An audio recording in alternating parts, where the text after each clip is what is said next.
नमस्कार, आप देख रहे हैं खबर चलो। जब रोम जल रहा था तो नीरो बांसुरी बजा रहा था। आज जब देश कोरोना संक्रमण से जल रहा है तो मोदी जी चुनाव प्रचार में दीदी ओ दीदी के गीत गा रहे हैं। देश में बढ़ती कोरोना महामारी को लेकर के संगम नगरी प्रयागराज में केंद्रीय कांग्रेस वर्किंग कमेटी CWC के एक सदस्य कांग्रेस नेता प्रमोद तिवारी ने अपने घर पर एक प्रेस वार्ता करते हुए मोदी सरकार पर बड़ा हमला बोला है। मीडिया से बात करते हुए उन्होंने कहा कि उत्तर प्रदेश के एक कैबिनेट मंत्री ने अपर मुख्य सचिव, प्रमुख सचिव चिकित्सा एवं स्वास्थ्य उत्तर प्रदेश शासन को पत्र लिख करके अपनी व्यथा एवं पीड़ा व्यक्त करते हुए कहा है कि कोरोना से संक्रमित मरीजों को न तो समय पर रिपोर्ट मिल रही है, न तो उन्हें समय पर एम्बुलेंस मिल रही है तथा न पर्याप्त टेस्टिंग हो रही है और न ही अस्पतालों में मरीजों का दाखिला ही हो पा रहा है। उत्तर प्रदेश में कोरोना से निपटने की यह कहानी है जो प्रदेश सरकार के दावों को स्वयं बयां कर रही है। योगी सरकार कोरोना के नियंत्रण में उत्तर प्रदेश में पूरी तरह असफल है। कैबिनेट मंत्री का बयान पूरे कैबिनेट की अभिव्यक्ति माना जाता है जब तक कि उसका खंडन न हो जाए। कैबिनेट मंत्री ने प्रदेश की राजधानी लखनऊ की स्थिति बयां की है, अतः सहज ही अंदाजा लगाया जा सकता है कि प्रदेश के दूरस्थ अंचलों की स्थिति क्या होगी। मोहनलालगंज लखनऊ के सांसद कौशल किशोर ने भी स्वीकार किया है कि लखनऊ में कोरोना नियंत्रण के बाहर हो गया है। कई हजार परिवार कोरोना की चपेट में हैं और शमशान घाटों पर लाशों के ढेर लगे हुए हैं। कोरोना वैश्विक महामारी अपने विभत्स रूप में पूरे देश में बीमारी और मौत का तांडव कर रहा है। इस समय देश संक्रमित मरीज मिले हैं। भारत देश कोरोना संक्रमितों की रैंक में पूरी दुनिया में नंबर 2 पर है, परंतु सच्चाई इसके ठीक विपरीत है क्योंकि ग्रामीणांचल में बहुत सी जगहों पर कोरोना टेस्टिंग हो रही है, नहीं हो पा रही है।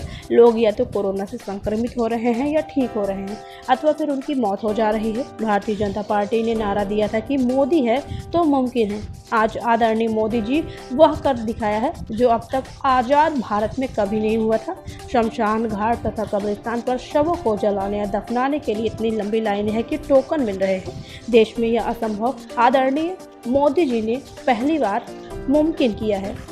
वही प्रमोद तिवारी ने कहा है कि एक तरफ देश की जनता त्रस्त है और दूसरी तरफ यह कहावत चरितार्थ हो रही है कि जब रोम जल रहा था तो नीरो बांसुरी बजा रहा था। उसी तरह आज देश में कोरोना के संक्रमण की भट्टी जल रही है।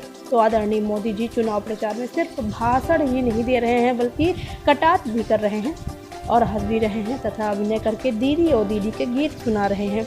शायद ही किसी ने कभी कल्पना की होगी कि एक दिन देश का राजा प्रधानमंत्री होगा, कि जब देश जीवन मौत के बीच संघर्ष कर रहा होगा तब वह बेफिक्र होकर के चुनाव प्रचार कर रहा होगा। तिवारी ने कहा कि मैं फिर पूरी जिम्मेदारी से कह रहा हूं कि आदरणीय मोदी जी पाकिस्तान, श्रीलंका और नेपाल को कोरोना की वैक्सीन दे रहे हैं, जिन्होंने हमारे देश के भूभाग को अपने नक्शे में मिला लिया है।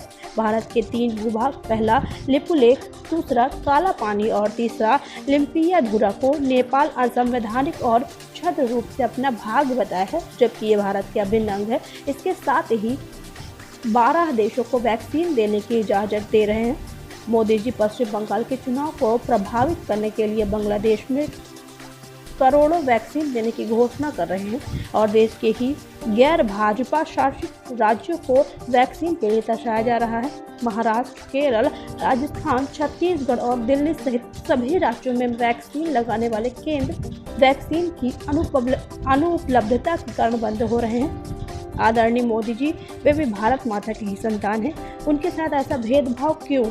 नमस्ते ट्रम्प के कार्यक्रम की तथा अब की बात ट्रम्प सरकार के नारे की और आपके ट्रम्प प्रेम की कीमत देश को कब तक चुकानी पड़ेगी? कोरोना के संक्रमण को नियंत्रित करने में मोदी सरकार और योगी सरकार पूरी तरह असफल साबित हो रही है।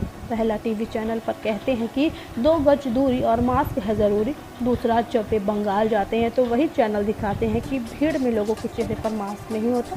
और आज 2 गज की दूरी तो छोड़िए, मोदी जी और अमित शाह जी की जनसभा और रोड शो में 6 इंच की भी दूरी नहीं होती है। तब उस समय वे जनता को निरस्त क्यों नहीं करते हैं अथवा अमित शाह रोड शो को क्यों नहीं खत्म करते हैं?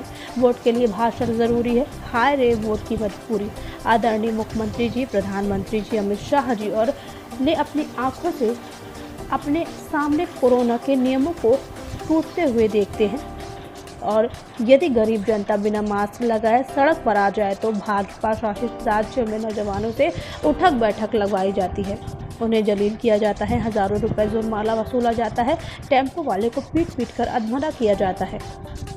खबर जगत के लिए LN सिंह की रिपोर्ट। पिछले 24 घंटे में देश में कोरोना से संक्रमित होने वालों की संख्या जो आज तक नहीं थी, 1,85,000 के ऊपर चली गई। ये तो वो आंकड़े हैं जो सरकारी हैं और जिनकी टेस्टिंग हुई है। वास्तविक आंकड़े तो इससे कहीं ज्यादा होंगे ग्रामीण अंचल में। मैं सिर्फ ये कहना चाहता हूं कि पुरानी कहावत थी, जब रोम जल रहा था तो नीरो वहां का राजा बांसुरी बजा रहा था। और आज हालात ये हैं कि जब हिंदुस्तान कोरोना के संक्रमण से जल रहा है, उसका बीभत्स स्वरूप है, तो हमारे प्रधानमंत्री दीदी वो दीदी का गाना गा रहे हैं, अभिनय कर रहे हैं, कटाक्ष कर रहे हैं और बंगाल में चुनाव प्रचार के नाम पर एक सारी परंपराओं को तोड़ रहे हैं। ठीक कहा लोगों ने, मोदी है तो मुमकिन है। आज तक कभी अस्पतालों में तो लाइन लगी थी, पर 8-8 घंटे एम्बुलेंस खड़ी रहे अस्पताल में दाखिल होने के लिए। मरीज लौटाल दिए जाएं, जगह ना हो। लेकिन जरा बताएं मुझे, क्या ये उचित नहीं है, क्या ये सही नहीं है कि उत्तर प्रदेश सरकार के कैबिनेट मंत्री ने खुद कहा है कि ना एम्बुलेंस है, ना कहीं से उनको मरीज का टेस्ट जो हो रहा है 5-5, 6-6 दिन में रिपोर्ट आ रही है, और कैबिनेट मंत्री ने यह भी कहा ना दवाई है ना कोई व्यवस्था है, पूरी अव्यवस्था है। ये कैबिनेट मंत्री के उत्तर प्रदेश का बयान है। वहीं वहां के MP ने कहा है, किशोर साहब ने, कि अंबाड़ लगा हुआ है लाशों का कब्रिस्तान और शमशान में। मैं समझता हूं कि इस बीभत्सता के लिए, आज भारत के हालात के लिए अगर कोई जिम्मेदार है तो भारत के प्रधानमंत्री आदरणीय मोदी जी और योगी जी। पहले तो कह सकते थे कि हम कोरोना के लिए देश तैयार नहीं था 1 साल पहले, पर अब कैसे कह सकते हैं? इनको 1 साल का मौका मिला। एक साल में तो अडानी की संपत्ति 136% से ज्यादा बढ़ गई। इनके चाहने वाले सभी पूंजीपतियों ने, जो मोदी जी का नारा था, आपदा में अवसर ढूंढो, ढूंढ लिया। सब की संपत्ति सैकड़ों गुना बढ़ गई, पर भारत की आम जनता गरीब हो गई। मैं ये जरूर कहना चाहता हूं, शर्म आनी चाहिए सरकार को। सिर्फ एक विकल्प है कि निःशुल्क वैक्सीन सब देशवासियों को लगाई जाए, उसके निर्यात पर रोक लगाई जाए, अस्पतालों को तैयार किया जाए, मरीज लौटाए न जाएं, बल्कि मरीज वहां पर दाखिल किए जाएं, उनका इलाज हो। और एकमात्र विकल्प है कि जब मौत का तांडव हो रहा हो मोदी जी, तो नीरो की तो बांसुरी बजा रहा था, आप दीदी और दीदी का गीत ऑर्केस्ट्रा की तरह मत गाइए। ये जले पर जख्म है, ये इस तरह है। आप उत्सव मना रहे हो, मौत का तांडव जारी है।